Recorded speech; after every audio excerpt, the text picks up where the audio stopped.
I ran a lot of events in New York City when I worked for the Brooklyn Fashion and Design Accelerator for 6 years and had a lot of events, and was starting to really pay attention to the fact that we would talk about farmers, we would talk about millennials, we would talk about all these people that were just never there as part of the conversation. We were just polished, good looking, fashionable people in a room, but the people we were trying to problem solve for were not there. So one of the stories I had written about was Rebecca Burgess and Fibershed as part of just kind of my ongoing writing. I was writing for the Guardian and Participant Media, lots of different online publications. But I really thought it was interesting what Rebecca was doing, that she was working with farmers who were growing the cotton, who were farming the wool, who were there at the very beginning of how clothes came to be, and yet we weren't paying enough attention to them. And she was so ahead of the curve. And I fell in love with her story about the backyard. Well, it was a whole project she did, designing a whole wardrobe over the course of a year within 150 miles of where she lived. And then that evolved into the backyard hoodie with the North Face. So it was the first time a large brand had taken on something like that. Just thought it was fascinating. So little by little, I feel like I've gotten closer and closer and closer to the ground and to soil and to understanding soil, to understanding farming, to understand the challenges of farmers, the challenges of processing those fibers. And I've been running at the Southeastern New England Fibershed for 5 years now, and can't believe we're still talking about the same things. It's coming down to machinery and infrastructure. Like, the farmers know how to do what they're doing. They know how to grow flax. They know how to grow hemp. They know how to take care of their sheep, like, sort of. There's still a lot of education there with how to have nicer wool. But one of the things that's become just an ongoing challenge is the scouring of wool, and then the amount of waste of wool that's in the United States, but also even abroad. So right now I'm working with Fibershed on this waste wool working group. So we're looking at how could you, maybe it's not about making clothing anymore. Maybe it's about building materials. Maybe it's about things that you could use for farming, like pelletized wool that you could put in the soil, and you could help with root systems, and you could help with carbon sequestration, and like what are different ways we can use wool. And I think another one of the biggest challenges that we've had as a sustainable textile and fashion community is that we all have been preaching to the choir for so long. So the work that I'm doing now, I'm talking with architects and builders and people who they don't really care about a $500 sweater anymore, or never have, but they're interested in fiber because of the potential for building materials and for soil amendments. So that's been fascinating to me, and that's just happened this year. So I guess I just listen, and wherever I see it going, like the conversation going, I try to go with it. And for me, that's where I'm going, is to the farms, to the waste, which is wool. And then maybe if we can help farmers solve that problem of giving them value for that waste wool, then we could maybe educate them a little bit more on, if you just did this, you could actually have some nicer wool that you could make a sweater, you could make yarn. There's some education involved in that. But right now I'm just trying to do like the stuff that seems easy, and even the stuff that seems easy is hard. And even you and I were talking the other day, it's just, we get into these patterns of the way that we talk, even like, oh, they didn't want to do that because it didn't make them money. Well, why didn't it make them money? Can we take that apart? Like, what went wrong that they couldn't make money?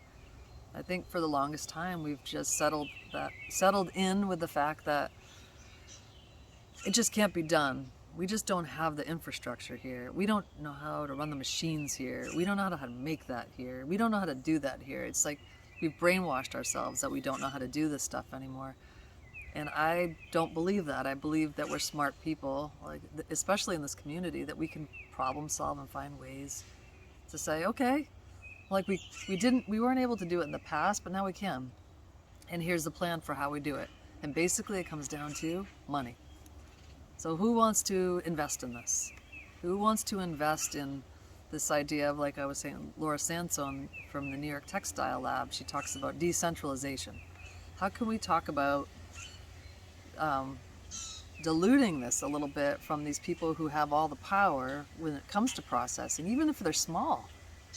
How can we make that even more regional and more, centrally located in different fiber sheds, so that farmers have access? They don't have to wait 6 months to a year to even get into the small fiber mill. There's just more mills. There's more capacity because you have more places. I don't know. It's like... And maybe this is a good time for it, where we've had the disruption of supply chains with COVID as well. Yeah. Well, I mean, as part of like working for Botanical Colors, we have so many brands that are coming to us right now that they want that. They want U.S. grown and sewn. And when you flip it on them and say, you can have that, you can have U.S. grown and sewn, but would you be into maybe forming a collaborative with some other brands and investing in some infrastructure? How about a $250,000 flax processing machine? How about $13,000 towards a pelletizer with a chopper for a farmer? How about, how about, if you want it, how about you invest in it? Or how do we talk to investors that still don't get it, that they're still looking for, recent conversation I had, this return on investment? Why does it always have to be a financial return on your investment? Why can't it be some other return on your investment? Why is success gauged by the financial aspects and in your return, your financial return? Like, when are we going to stop thinking about that? That is all financial return. Because if we're able to boost local economies, create jobs, people have more money. I'm sure the level of, like, the happiness level goes up as well. There's a lot of, it's a whole different community you're building around that infrastructure. So if we don't put all our eggs in one basket and we put them in different places and then we rebuild in that way, I just feel like it'll be so much more solid and sound in terms of our foundation for sustainability and regenerative and textiles and fashion and building materials. So it's just a different way of looking at how we can make things and how we can structure economies. Well, there's certainly exciting opportunities there if we can make that work. Mm-hmm.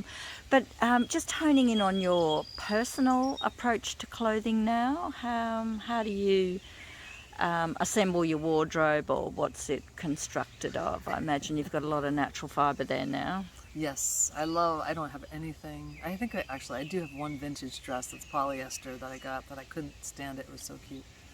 And I got it in Germany a couple of years ago. But anyways, most of my clothes are plant or animal-based fibers. Anything I can get my hands on to turn a different color most of the time. I always have something. Actually, my friend Brees made me this, but this is indigo, and I have indigo on. But most of my closet is indigo. I love looking at fabrics, and I love imagining them different colors. I love pairing colors together. I love color. And for me, it's so transformative, how a color can make me feel, how secure and safe blue can make me feel. I had a pink jumpsuit on yesterday. I just love that with like really bright green shoes. I just love playing around with color, and I don't know, I guess color and the fabrics themselves. I love looking at how, like, the weave of a fabric and thinking about how it's made. The rougher, the more crude, the better for me. And you're doing a fair bit of thrifting as well? Yes, I definitely love my thrifting. It's one of my favorite things. But yeah, I mean, I go to yard sales, estate sales, Goodwill. It's one of my favorite things to do when I go to another town. I love just finding some really beautiful pair of, like, linen wide leg pants, or a beautiful white linen shirt that I know is going to be some really good color by the time I'm done. But I like well-made clothing. I love when I go to thrift shops or when I go to yard sales, it's almost like going to a museum for me, because a lot of times at Goodwill, I'll go and look at the labels. I'm like, where was this made? What's this label from? And you just look at the history of it, and you can learn a lot about what happened to that designer, what happened to that company.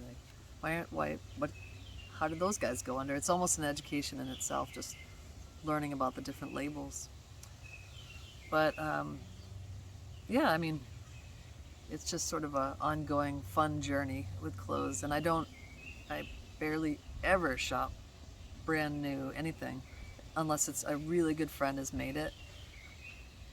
I have a brand new black linen skirt I just got when I was in Ventura, California, made by Tiger Owl. And when I went there and I visited the designer, she didn't have a black wrap skirt that I wanted. I've been wanting for 3 years. So she actually made it for me, and 2 days later brought it to me at this event we were having, a natural dye workshop in Ventura, which now makes it even more special because she made it for me.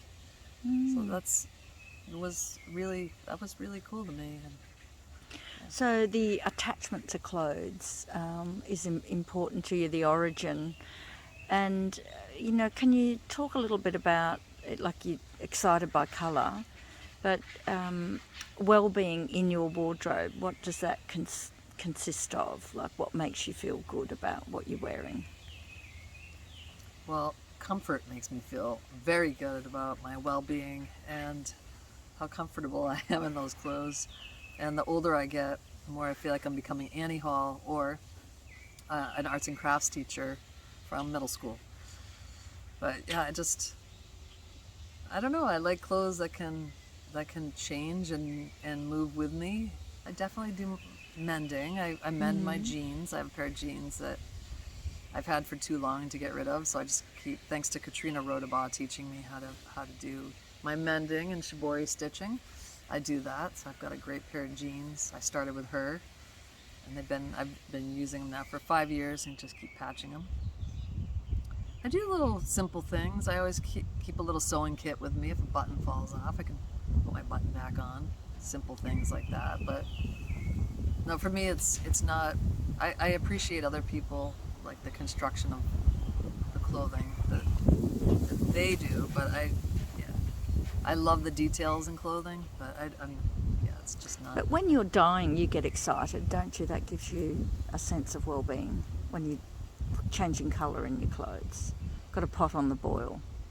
Yeah, we have one right now going. So is that helpful for mental well-being, do you think? Does it make you feel good to have time, put time aside to get involved in that way? It's funny, the busier I am, the more I natural dye. The more time I have, the more I won't schedule my time properly. So even last night, like doing the second step of the mordanting and now doing this sometimes, when I'm working and I have so much going on, and because I work from home, I totally can have a pot going on the stove, and I get up and I'm going to stir it, and being connected in that way to I'm making something on the stove, I'm changing the color of something, or maybe I'm making a dye ink, maybe I'm seeing what color is going to come out of some leaves or some flowers. It's kind of like a science experiment that's happening. That makes me feel really good. I feel peaceful. I feel very centered when I'm natural dyeing. For me, how other people might feel knitting or weaving or doing some type of stitching, that's what natural dyeing is for me, is that calming. It makes me feel very calm. I don't hold myself up to some standard, like I have to be perfect. I'm never going to be, but I just enjoy it. And then I have a lot of things I give away to people because Goodwill is my art supply store. So sometimes it's a really great silk shirt or a linen or flax shirt. But I know exactly who I'm going to give it to after. And then I just give it to them. I make it look really nice and I wrap it nice. And it looks special when I give it to them too. So is being hands-on a way to reduce waste, textile waste? You know, you're rescuing from You're right, goodwill. yeah, definitely you're rescuing things from.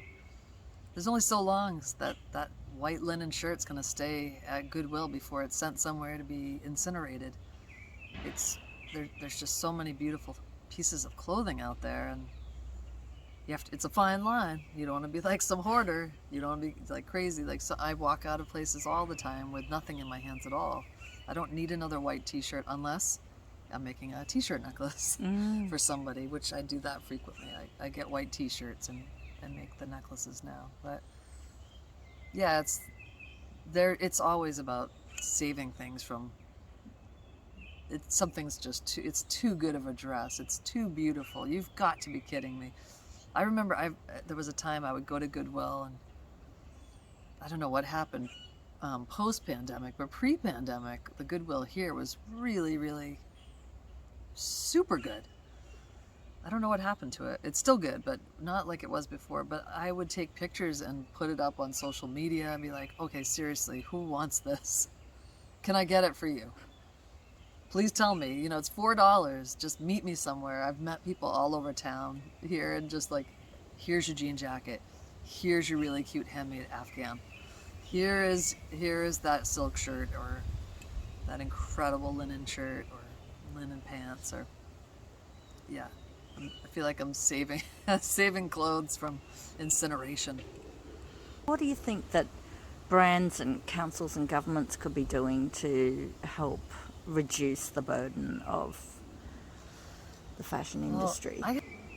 The woman that helped launch Eileen Fisher Renew, Cynthia Powers, she's part of this group working with secondhand clothing for brands.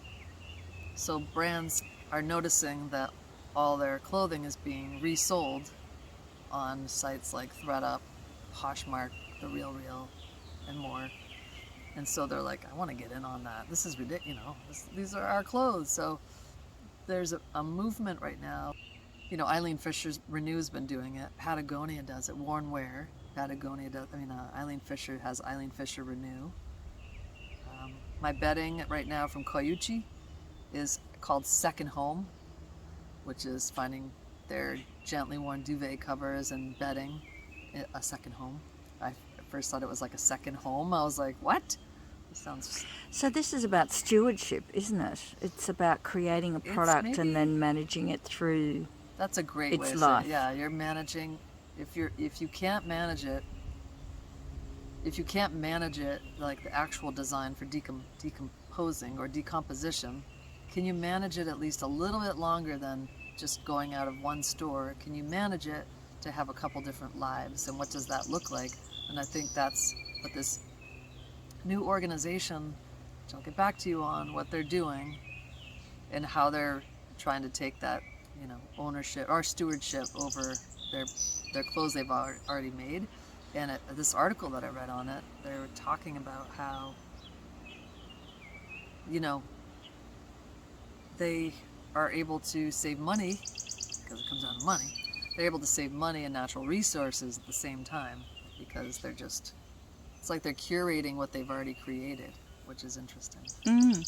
And we really need to be stewarding or be custodians of our own clothes, don't we? Like in our wardrobe. That's how we can contribute, by making sure that what we've got is looked after well and has a good if burial. I get a denim shirt, I love denim.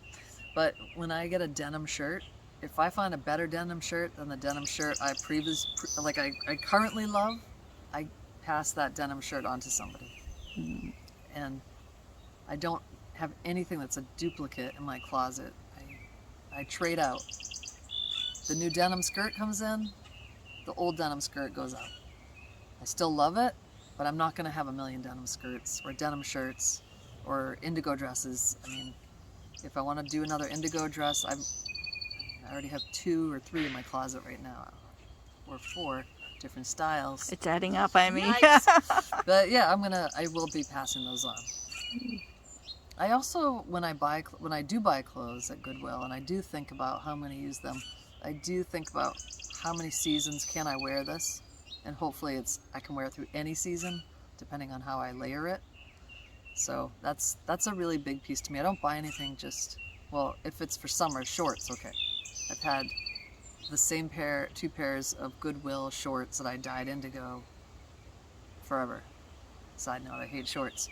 But yeah, I just think about how I could wear that for 4 seasons.